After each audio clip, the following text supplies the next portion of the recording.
ஓம் சக்தி.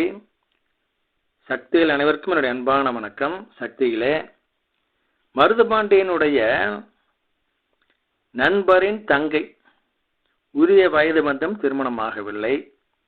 அதனால இவங்கெல்லாம் இவர்கிட்ட அதை பற்றி சொல்கிறாங்க. மருது அம்மாட்ட வாங்க, அம்மா எல்லாம் பண்ணி வைப்பாங்கன்னு கூட்டிகிட்டு வர்றாரு. எல்லாரும் ஊர்வலம் பண்ணுறாங்க, மருதும் ஊர்வலம் பண்ணுறாரு. அப்போ மருது ஊர்வலம் பண்ணும்பொழுது என்ன வேண்டிக்கிறாரு? இந்த பொண்ணுக்கு சீக்கிரம் கல்யாணம் பண்ணி வைங்கம்மா அப்படின்னு வேண்டிக்கிறார். இந்த திருமண தடை நீங்க வேண்டும் அப்படின்னு வேண்டிக்கிட்டே ஊர்வலம் பண்ணுறார்.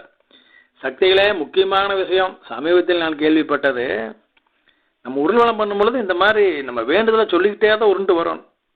அதே மாதிரி உருண்டு முடித்த பின்னால் ஓம் சக்தி பீடத்து முன்னால் வந்து நின்று, இந்த காளி கோயிலுக்குமே அந்த கேட்டுக்கு இடையில் ஓம் சக்தி அங்கே என்ன தெரியுமில்லங்க, அந்த இடத்துல நின்று அம்மாவை வேண்டிக்கோ. என்னென்ன எதுக்காக ஊர்வலம் பண்ணினேன், என்னுடைய கோரிக்கை என்ன, என்ன வேண்டுதல் என்ன, அதெல்லாம் அந்த ஓம் சக்தி பீடத்து முன்னால் நேர் எதிர் நின்று சொல்லிட்டு அப்புறம் தான் நம்ம மக்கள் போகணும். நம்ம வாட்டுக்கு உருண்டு ஓட்டு நம்ம வாட்டுக்கு போனால் அது முழுவதுமாக கணக்கில் ஏறாத சக்திகளை அம்மாவுடைய கவனத்துக்கு போகாது. அது அம்மாவே சொல்லியிருக்குது.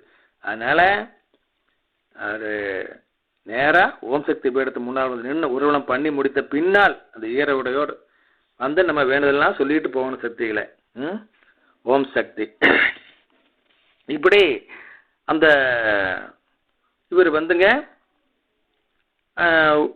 ஊர்வலம் பண்ணிட்டு வர்றாரு. அந்த பெண்ணுக்கு திருமணம் ஆக வேண்டும் சொல்லி இப்போ எல்லாரும் பாத பூஜைக்கு போகிறாங்க.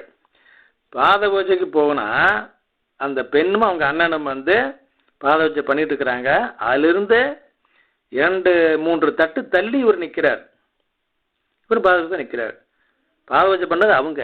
ஆனால் அம்மா என்ன பண்ணுறாங்க, மருதுவை பார்த்து 2 தட்டம் தள்ளி நிற்கிறாருங்களா, அவரை பார்த்து